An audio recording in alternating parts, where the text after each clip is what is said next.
ಲಕ್ಕುಂಡಿ ಚಿನ್ನದ ಪ್ರಕರಣ ಈಗ ಸಾಕಷ್ಟು ಚರ್ಚೆಗೆ ಕಾರಣವಾಗಿದೆ.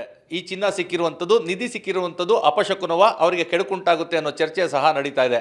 ಈ ಬಗ್ಗೆ ಮಾತಾಡಲಿಕ್ಕೆ ಇತಿಹಾಸ ತಜ್ಞರಾದ ಡಾಕ್ಟರ್ ಶೆಲ್ವಪಿಳ್ಳಿ ಅಯ್ಯಂಗಾರ್ ನಮ್ಮ ಜೊತೆಗಿದ್ದಾರೆ. ಸರ್, ಲಕ್ಕುಂಡಿಯಲ್ಲಿ ಏನು ಚಿನ್ನ ನಿಧಿ ಸಿಕ್ಕಿತ್ತು, ಇದರಿಂದ ಅಪಶಕುನ, ಆ ಕುಟುಂಬಕ್ಕೆ ಕೆಡುಕಾಗುತ್ತೆ ಅನ್ನೋ ಒಂದು ಚರ್ಚೆ ಶುರುವಾಗಿದೆ. ಖಂಡಿತ ಚಿನ್ನ ಸಿಕ್ಕಿದ್ದು ಯಾವುದೇ ಅಪಶಕುನಗಳಿಲ್ಲ. ಯಾಕೆಂದರೆ ಯಾದೃಚ್ಛಿಕವಾಗಿ ಅಂದರೆ ಅಯಾಚಿತವಾಗಿ ಅವರಿಗೆ ಸಿಕ್ಕಿದೆ. ಪಾಪ ಅವರೇನು ಇಷ್ಟಪಟ್ಟು ಆ ಚಿನ್ನವನ್ನು ಹುಡುಕೊಂಡು ಹೋಗಲಿಲ್ಲ, ಅಥವಾ ನಿಧಿ ಆಸೆಗೋಸ್ಕರ ಹೋಗಲಿಲ್ಲ, ಅಥವಾ ಯಾವುದೋ ನಿಧಿಯ ಪೂಜೆಗಳನ್ನೇನು ಮಾಡಿಸ್ಲಿಲ್ಲ. ಪಾಪ ಅವರು ಅಗಿತಾ ಇದ್ದರು. ಪಾಯವನ್ನು ಅಗಿಯುವಾಗ ಅಯಾಚಿತವಾಗಿ ಅಂದರೆ ಆಕಸ್ಮಿಕವಾಗಿ ಅದು ಸಿಕ್ಕಿದೆ.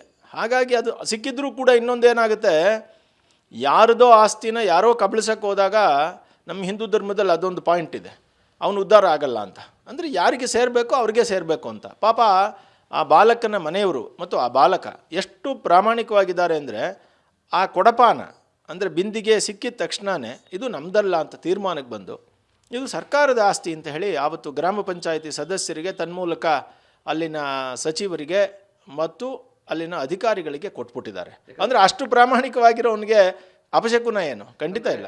ಈಗ ಸಾಕಷ್ಟು ನಾವು ಕೇಳಿರುವಂಥದ್ದು, ಈ ನಿಧಿ ಸಿಕ್ಕಂಥ ಸಂದರ್ಭದಲ್ಲಿ ಅವರಿಗೆ ಸಾವು ನೋವು ಸಂಭವಿಸ್ತದೆ, ಕೆಡಕಾಗ್ತದೆ ಅಂತೇಳಿ ಎಷ್ಟೊಂದು ಉದಾಹರಣೆಗಳನ್ನು ನೋಡಿದ್ದು. ಹೇಗದು ಅಂತ ಇಲ್ಲ, ಈ ಕೆಲವು ಈ ನಿಧಿಗಳ್ಳರು ಅಂತಿದ್ದಾರೆ.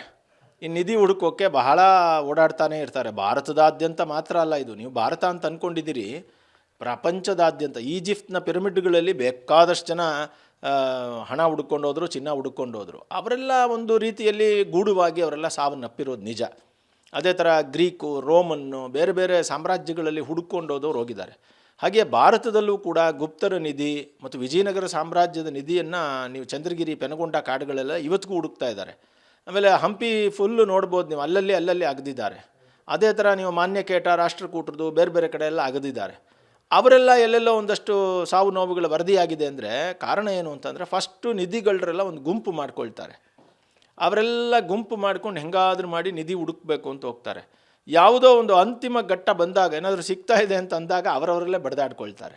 ಅಲ್ಲಿ ಕೆಲವು ಸಾವು ನೋವುಗಳು ಅವರ ಪರಸ್ಪರ ವೈಷಮ್ಯದಿಂದ ಆಗಿದೆಯೇ ಹೊರತು ನಿಧಿಯಿಂದ, ಒಟ್ಟಿನಲ್ಲಿ ನಿಧಿ ಅನ್ನೋದೇನು ಅಂತಂದರೆ ಒಂದು ಮರೀಚಿಕೆ, ಅದು ಸಿಕ್ಕಿಲ್ಲ, ಆಗ ಬಡದಾಟಗಳಾಗಿದೆಯೇ ಹೊರತು ನಿಧಿ ಸಿಕ್ಕಿ ಸಾವನ್ನಪ್ಪಿದ್ದಾರೆ ಅನ್ನೋದು ಇಲ್ಲಿ ತನಕ ಯಾವುದು ನಮಗೆ ರಿಪೋರ್ಟ್ ಆಗಿಲ್ಲ. ಈ ನಿಧಿ ಅಂತ ಹೇಳಿದ್ರೆ ಭೂಗರ್ಭದ ಒಳಗೆ ಇರುವಂಥದ್ದು, ಹಾವು ಅದನ್ನು ಕಾವಲು ಕಾಯ್ತಾ ಇರ್ತದೆ, ಬೇರೆ ಬೇರೆ ರೀತಿಯಾದಂತಹ ಒಂದು ದಿಗ್ಬಂಧನಗಳಿರ್ತದೆ, ಇವೆಲ್ಲ ನಿಜಾನ ಅಂತ. ಕೆಲವರು ಏನಂತಂದರೆ, ಪ್ರಾಚೀನ ಕಾಲದಲ್ಲಿ ಈ ಕಳ್ಳಕಾಕರಿಂದ ರಕ್ಷಿಸ್ಕೊಳ್ಳೋಕೆ ಅಥವಾ ದಾಳಿಕೋರರಿಂದ ರಕ್ಷಿಸೋದಕ್ಕೆ ತಮ್ಮ ಅಮೂಲ್ಯ ಆಭರಣಗಳನ್ನು ಅಥವಾ ಅಮೂಲ್ಯವಾದಂತಹ ಲೋಹಗಳನ್ನು, ಅಮೂಲ್ಯವಾದ ದೇವತಾ ವಿಗ್ರಹಗಳನ್ನು ಇನ್ನೂ ಹಲವಾರು ಕಾರಣಗಳಿಂದ ಭೂಮಿಯಲ್ಲಿ ಮುಚ್ಚಿಡ್ತಾಯಿದ್ರು. ಈ ಭೂಮಿಯಲ್ಲಿ ಮುಚ್ಚಿಟ್ಟಾದಮೇಲೆ, ಮುಚ್ಚಿಟ್ಟಿರೋದು ಅವನಿಗೆ ಗೊತ್ತು, ಕಾಲಾನಂತರದಲ್ಲಿ ಅವನೇ ಇರೋದಿಲ್ಲ, ಹಾಗೆಲ್ಲ ಆಗಿ ಭೂಮಿ ಒಳಗಡೆ ಇರ್ತವೆ. ಈ ಭೂಮಿ ಒಳಗಡೆ ಇದ್ದಾಗ ಏನಾಗ್ತದೆ, ಯಾರಿಗೆ ನಿಜವಾಗಿಯೂ ಸೇರಬೇಕು ಅಂತ ಅವನ ಮನಸ್ಸಲ್ಲಿ ಇರ್ತದೋ ಅವನು ಇಟ್ಟಿರ್ತಾನೆ, ಪಾಪ ಅದು ಸೇರೋಕ್ಕಾಗಿರಲ್ಲ. ಅಂತಹ ಜಾಗಗಳಲ್ಲಿ ಏನಾಗುತ್ತೆ, ಭೂಮಿಯಲ್ಲಿ ಈ ಲೋಹಗಳು ಸೂರ್ಯನ ಶಾಖವನ್ನು ತಗೊಳ್ತವೆ. ಆ ಸೂರ್ಯನ ಶಾಖವನ್ನು ಅವು ರೆಸಿಸ್ಟ್ ಮಾಡ್ತವೆ, ಅಂದರೆ ಹಿಡಿದಿಟ್ಕೊಳ್ತವೆ. ಅಂತಹ ಸಂದರ್ಭದಲ್ಲಿ ಈ ಹಾವು ಇತ್ಯಾದಿ ಕೀಟಗಳೆಲ್ಲ, ಇವೆಲ್ಲ ಶೀತರಕ್ತ ಪ್ರಾಣಿ ಹಾವು, ಅದು ಯಾವಾಗಲೂ ಅದು ಅಂತಹ ಹೀಟನ್ನು ಹುಡ್ಕೊಂಡು ಹೋಗುತ್ತೆ ಭೂಮಿ ಒಳಗಡೆ.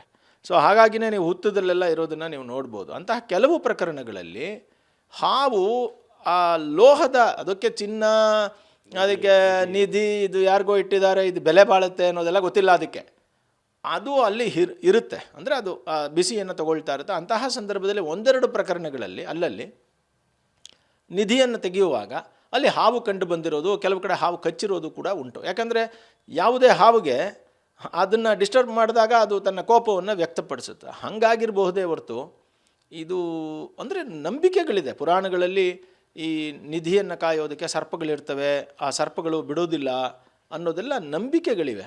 ಆದರೆ ನಮಗೆ ಅದು ಕಂಡು ಬಂದಿಲ್ಲ.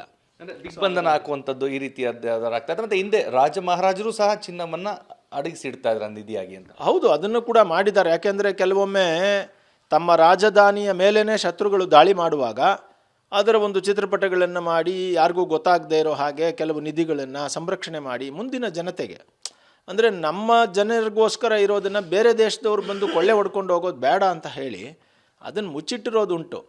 ಹಾಗಂತ ಹೇಳಿ ದೇವತಾ ಪೂಜೆಗಳನ್ನು ಮಾಡಿ ಮಾನಸಿಕವಾಗಿ ಪ್ರಾರ್ಥನೆ ಮಾಡಿರೋದುಂಟು. ಅಂದರೆ ಇದು ಮುಂದೆ ನಮ್ಮ ಜನಕ್ಕೆ ತಲುಪಲಿ ಅಂತ. ಬಟ್ ಹಾಗಂತೇಳಿ ಅದನ್ನು ಅಷ್ಟದಿಗ್ಬಂಧನಗಳನ್ನು ಯಾರಿಗೂ ತಲುಪದೆ ಹೋದರೆ ಏನು ಪ್ರಯೋಜನ? ಹಾಗಾಗಿ ಅದು ಅಷ್ಟದಿಗ್ಬಂಧನಗಳನ್ನು ಮಾಡಿರ್ತಾರೆ, ಅದಕ್ಕೆ ಬಲಿ ಕೊಟ್ಟು ಆಮೇಲೆ ತಗೋಬೇಕು, ಬಲಿ ಕೊಡದೆ ಹೋದರೆ ಆಗೋದಿಲ್ಲ, ಅದಕ್ಕೆ ನರಬಲಿ ಕೊಡಬೇಕು ಅನ್ನೋದೆಲ್ಲ ಅತ್ಯಂತ ಮೌಢ್ಯದ ಸಂಗತಿ, ಮೌಢ್ಯದ ಪರಮಾವಧಿ. ಅವರನ್ನೆಲ್ಲ ಭಯಂಕರವಾಗಿ ಶಿಕ್ಷೆ ಮಾಡಬೇಕು. ಈ ಥರದ ನಿಧಿಗಳರು ಬಲಿ ಕೊಟ್ಟಿರೋ ಪ್ರಕರಣಗಳು ಕೂಡ ಉತ್ತರ ಕರ್ನಾಟಕದಲ್ಲಿ ಇತ್ತು, ಹಿಂದೆ ರಿಪೋರ್ಟ್ ಆಗಿತ್ತು, ನಮ್ಮ ವರದಿಗಳು ಮಾಧ್ಯಮಗಳಲ್ಲೇ ಬಂದಿವೆ. ಅದೆಲ್ಲ ಕ್ಷುದ್ಧ ಸುಳ್ಳದು, ಅವೆಲ್ಲ ಏನೂ ಆಗೋದಿಲ್ಲ. ಸರ್ಕಾರ ನಿಧಿಯನ್ನು ಹುಡುಕಾಟ ಮಾಡುವಂಥ ಕೆಲಸ ಏನಾದ್ರು ಮಾಡುತ್ತಾ ಅಧಿಕೃತವಾಗಿ ಅಥವಾ ತಮ್ಮ ತಜ್ಞರ ಮುಖಾಂತರವಾಗಿ ಅಂತ? ಇಲ್ಲ, ಭಾರತ ಸರ್ಕಾರದಲ್ಲಿ ಅಂತಹ ಒಂದು ಪ್ರಯತ್ನಗಳು ಯಾವತ್ತೂ ಆಗಿಲ್ಲ.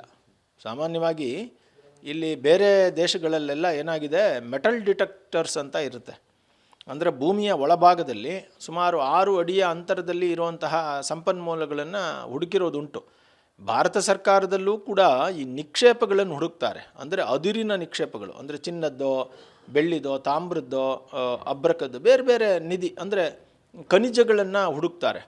ಅದನ್ನು ಸ್ಯಾಟಲೈಟ್ ಮೂಲಕ ಅದರದ್ದು ವಿಶ್ಲೇಷಣೆಯನ್ನು ಮಾಡಿ ಹುಡುಕ್ತಾರೆಯೇ ಹೊರತು, ಅಂದರೆ ಉಪಗ್ರಹಗಳ ಮೂಲಕ ಈ ಸಣ್ಣ ಪುಟ್ಟ ನಿಧಿಗಳನ್ನು ಭಾರತ ಸರ್ಕಾರದಲ್ಲಿ ಹುಡುಕುವಂತಹ ಯಾವುದೇ ರೀತಿಯಾದಂತಹ ವಿಚಾರಗಳಿಲ್ಲ.